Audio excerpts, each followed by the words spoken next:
किसी विशेष अवस्था की मोहताज नहीं है महाराज। माताओं भाइयों, ये जरूरी नहीं है कि आपका बुढ़ापा आ जाए तभी भजन करो, भजन तो कभी भी कर सकते हो। और भक्ति करने वाले को बचपन से ही वो लक्षण उसके दिखाई देने लगते हैं। हाँ, भक्ति करने वाले को तो वो शुरू में ही समझ में आ जाता है कि ये बालक, ये छोटा सा बेटा आगे चल के भक्त बनेगा कि राक्षस बनेगा, कैसा बनेगा। उसके जो भी आप एक्टिविटीज बचपन में नोटिस करते हो वो समझ में आपको आ जाएगी कि ये बच्चा कैसा निकलेगा। धीरे धीरे प्रहलाद जी बड़े हुए तो संडा वर्ग जी के जो गुरुदेव थे आश्रम में गुरुकुल में पढ़ने के लिए, अब क्या बोले, ये सिखाओ कि इस दुनिया का सबसे बड़ा परमात्मा, इस दुनिया का स्वामी, इस दुनिया का कर्ता धर्ता सब कुछ हिरण्यकश्यप है। तो प्रहलाद जी को क्या जितने भी छात्र थे, जितने बच्चे थे, गुरुकुल में यही सिखाया जा रहा, भैया उसका नाम था, चलता था, पूरा राक्षसों का राजा था, बड़े बड़े देवता उससे काटते थे। लेकिन प्रहलाद जी अपने बच्चों के साथ, जो उनके मित्र थे साथ में पढ़ने वाले, उनके साथ अपनी मंडली बना करके अलग बैठते थे और यही कहते थे, श्रीमन नारायण नारायण नारायण, श्रीमन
वरना तुम्हारे पिता से जाके तुम्हारी शिकायत होगी। प्रहलाद बोले, मेरे जीवन में जो पाठ भरा है, मेरी जेवा में, मेरी रचना पे जो नाम भरा है, मैं केवल वो जानता हूँ, इसके अलावा मैं संसार का कोई पाठ ना मैंने सीखा है ना सुना है।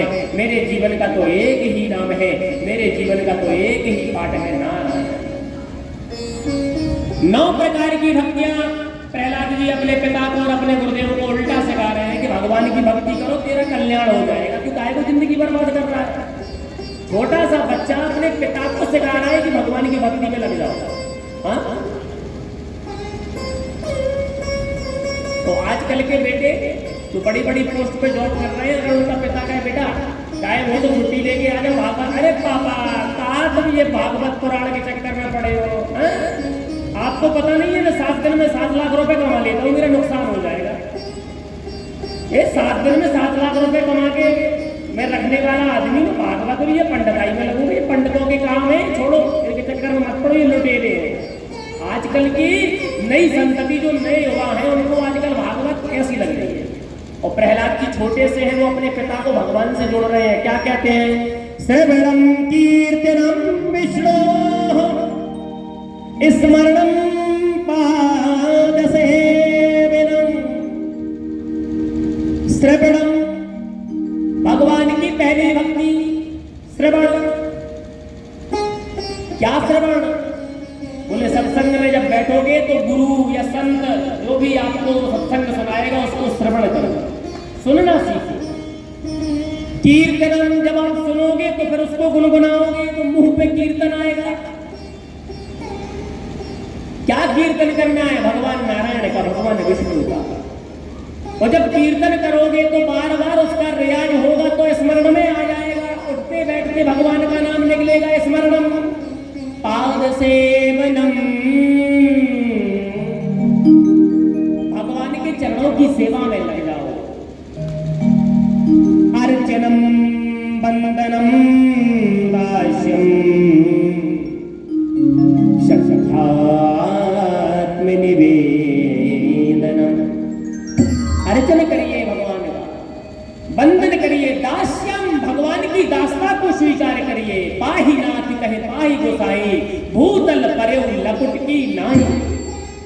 लक्ष्मण जी महाराज ने भगवान की दासता स्वीकार कर ली। मोरे सब ही एक तुम स्वामी, तो तीन बंधु मोरे अंतर जामी।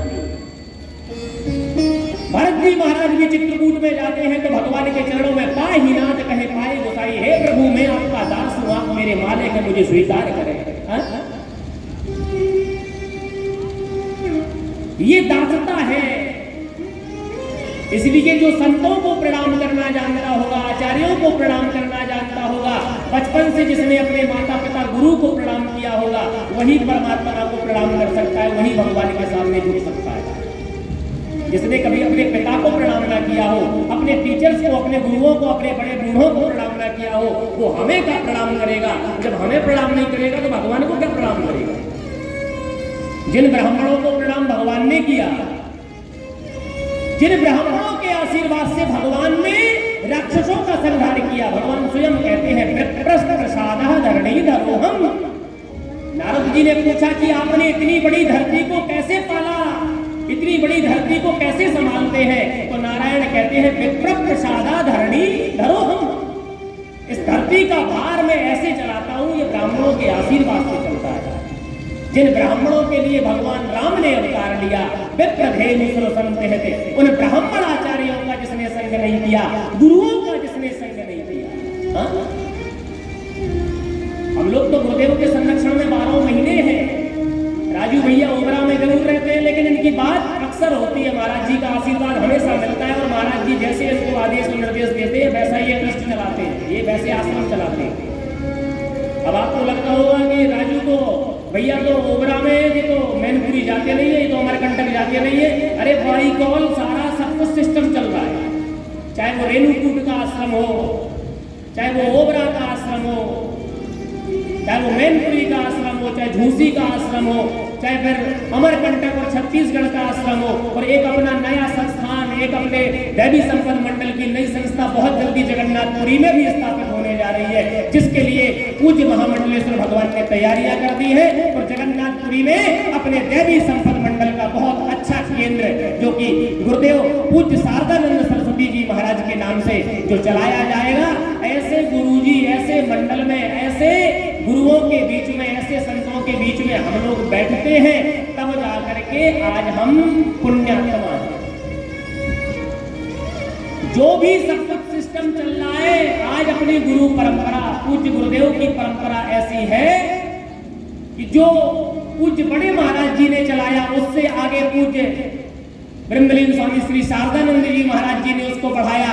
अब उसी परंपरा को पूज्य महामंडलेश्वर भगवान और आगे ले जा रहे हैं। तो आश्रम की विस्तार में लगे हुए हैं अपने भक्तों के लिए कि आप लोग जगन्नाथपुरी जाएं तो आपको रुकने की कोई दिक्कत ना हो, आपको भ्रमण करने की कोई दिक्कत ना हो। आपका खुद का आश्रम, जैसे गीता मंदिर है, ऐसे गीता मंदिर की ही शाखा जगन्नाथपुरी में स्थापित होने जा रही है। ये गुरुदेव भगवान का संकल्प है। बोलिए गुरुदेव भगवान की जय, पूज्य दैवी संपद मंडल की जय हो। और मैं तो एक बात जानता हूँ, ज्यादा तो मैं नहीं जानता, लेकिन इतना जरूर जानता हूँ कि भारतीय संत समाज में दैवी संपद मंडल वो संस्थान है कि जो बड़े बड़े अखाड़े भी जिसकी सलाह से चलते हैं, बड़े बड़े अखाड़ों को भी जिसकी सलाह की जरूरत पड़ती है, वो जिसके धन की, तन की, मन की जरूरत पड़ती है, उस ट्रस्ट का नाम, उस प्लेटफॉर्म का नाम है दैवी संपद मंडल, जिसको बड़े बड़े महामंडलेश्वर आकर के सलाह लेते हैं और इसको आगे काम करते हैं। अभी दिसंबर में पूज्य गुरुदेव भगवान आए थे गीता जयंती में, इसी मंच पे हुआ था, स्वर्ण जयंती समारोह मनाया गया था। क्यों भैया? तो उस समय राजू भैया महाराज जी सब लोग जब कमरे में बैठते थे, आश्रम के गीता मंदिर के विकास की जब बातें आती थी, तो पूज्य गुरुदेव का जो प्लान है, राजू भैया ने जो बताया, पूज्य बड़े भैया बैठे हैं व्यास जी, महाराज जी ने सब बताया कि यहाँ पर भोजनालय बनना है, यहाँ पर बहुत बड़ी यज्ञशाला बनना है। अभी आपको क्या लगता है कि ये गीता मंदिर इतना ही बना रहेगा? अरे गीता मंदिर बहुत जल्दी से जल्दी निकट भविष्य में इतना डेवलपमेंट हो जाएगा कि आपके पूरे जिले में इतना बड़ा आश्रम नहीं होगा। ऐसा आश्रम कुछ बना देंगे और वो दिन रात इसके लिए काम कर रहे हैं कि गीता मंदिर का विकास कराया जाए। इसीलिए गीता मंदिर से और पूज्य गुरुदेव के चरणों से जुड़े रहिए। आप लोगों के जीवन में, आपके बहू बच्चों के जीवन में, आपके नाती पोतों के जीवन में, आगे आने वाली आपकी संतानों के जीवन में गुरु की कृपा बनी रहेगी, भगवान राधा माधव की कृपा बनी रहेगी। बस देवी संपन्न मंडल से और पूज्य गुरु की परंपरा से, पूज्य स्वामी जी के चरणों से ऐसे हम लोग अगर प्रीति बनाए रहेंगे तो हमारे जो परिवार है, जो हमारे आगे का वंश है, वो हमेशा संस्कृति और आध्यात्म से और भक्ति से जुड़ा रहेगा, भगवान की कृपा का, आशीर्वाद का अनुभव करता रहेगा। और जिस दिन यहाँ यज्ञशाला बन जाएगी इस अपने आश्रम में, जिस दिन ये जो निर्माण होना है, जिसमें करोड़ों रुपया खर्च होना है, लाखों नहीं करोड़ों रुपए का पैकेज है, और जब ये सारा सब कुछ डेवलप हो जाएगा तो मुझे विश्वास है भागवत भगवान पर और पूज्य गुरुदेव के वचनों पर कि बहुत ही जल्दी जैसे ही ये निर्माण कार्य होगा, तो जब भी ये पूरा हो जाएगा, मुझे लगता है कि पूज्य महामंडलेश्वर भगवान की कृपा से इस ओबरा के इस गीता मंदिर में ऐसा विशाल यज्ञ होगा जो अपने सोनांचल का पहला ऐतिहासिक यज्ञ होगा। इसीलिए ये यज्ञशाला का निर्माण गुरुजी विचार में लाए हैं कि ऐसे यज्ञ और ऐसे धार्मिक अनुष्ठान हमारे समाज में होते रहे। बस आप लोग इस ट्रस्ट से जुड़ना है। पूज्य गुरुदेव का जो संस्थान है गीता मंदिर, ये मत समझ में कि राजू भैया का है कि हमारा है कि पूज्य महाराज जी का है। इसके मालिक पूज्य बड़े महाराज जी हैं, पूज्य महामंडलेश्वर भगवान है। वो जैसा आदेश करते हैं वैसा वैस जी करते हैं, बड़े भैया वैसा राजू भैया करते हैं, वैसे स्वामी जी करते हैं, वैसे हम लोग करते हैं। हम लोग तो सब उनके सेवक हैं, उनके फॉलोअर्स हैं। जैसे आप हैं वैसे हम लोग भी हैं। बस उसी परंपरा से हम लोग मिल करके इस ट्रस्ट को मजबूत करेंगे, गीता मंदिर में भगवान की सेवा करेंगे। चाहे वो खिचड़ी के पर्व में कंबल वितरण हो, चाहे हजारों साधु संतों को और दरिद्रों को भोजन प्रसाद और खिचड़ी का काम हो, चाहे नवरात्रि का इतना बड़ा कार्यक्रम हो, चाहे गीता जयंती की बड़ी व्यवस्था हो। ये साल भर में कितने कार्यक्रम गीता जयंती से लेकर के खिचड़ी भोज, कंबल वितरण या जो भी कार्यक्रम हमारे गीता मंदिर के ट्रस्ट के द्वारा संचालित होते हैं पूज्य गुरुदेव के आशीर्वाद से, ये और ज्यादा मजबूती से हो। सभी ओबरा वासियों को इस ट्रस्ट से जुड़ना है, इस गीता मंदिर के चरणों से जुड़ना है और गुरुदेव का आशीर्वाद तो वैसा मिलता रहेगा जैसा आप लोग सोच रहे हैं, वैसा आशीर्वाद सदा मिलता रहेगा। क्योंकि अब गुरुजी इस समय पूज्य गुरुदेव भगवान इतने व्यस्त हैं, बड़ी व्यवस्थाएं हैं, बहुत विस्तृत व्यवस्थाएं हैं कि भारतवर्ष में कब किस कोने में महाराज जी हैं हम लोग खुद भी नहीं जान पाते कि आज जगन्नाथपुरी में है, हो सकता है कल कलकत्ता पहुंच जाए, परसों कहां पहुंच जाए। उनकी बड़ी व्यवस्थाएं, उनको समाज भी देखना है, उनको राष्ट्र संस्कृति भी देखना है, उनको आश्रम के काम भी देखना है। मैनपुरी में बहुत बड़ी गौशाला है, उसका भी कार्य निरंतर चल रहा है। मैनपुरी में पूज्य एक रसानंद स्वामी जी महाराज के नाम से जो आश्रम, जो ट्रस्ट है, जो प्रधान केंद्र है अपना आश्रम का मैनपुरी, उसमें आई हॉस्पिटल, उसमें कानों का अस्पताल, उसमें आपके आंखों का अस्पताल, उसमें कितनी बड़ी बड़ी व्यवस्थाएं गुरुजी ने संचालित कर रखी है, चाहे वो डिग्री कॉलेज हो, संस्कृत महाविद्यालय हो। इस तरह से सारी व्यवस्थाओं को मैनेज करना ये बहुत बड़ी चुनौती है, क्योंकि जो परंपरा है उसको विकास में अगर बढ़ाया जाए तब तो अच्छा है, यदि परंपरा हमारी कमजोर पड़ जाए तो फिर वो मतलब नहीं है। इसलिए गुरुजी दिन रात मेहनत कर रहे हैं हम सबको इस ओबरा वाली संस्था से जुड़ करके, गीता मंदिर से जुड़ करके पूज्य महामंडलेश्वर भगवान का आशीर्वाद ऐसे ही लेना है। और जो भी यहाँ पर कार्य होगा आप सबके सहयोग से होगा, आप सब लोगों के जुड़ाव से होगा, क्योंकि बिना भक्तों के भगवान की शोभा नहीं है। जब आप लोग हैं तब भगवान है, तब गीता मंदिर की शोभा है। बोलिए गुरुदेव भगवान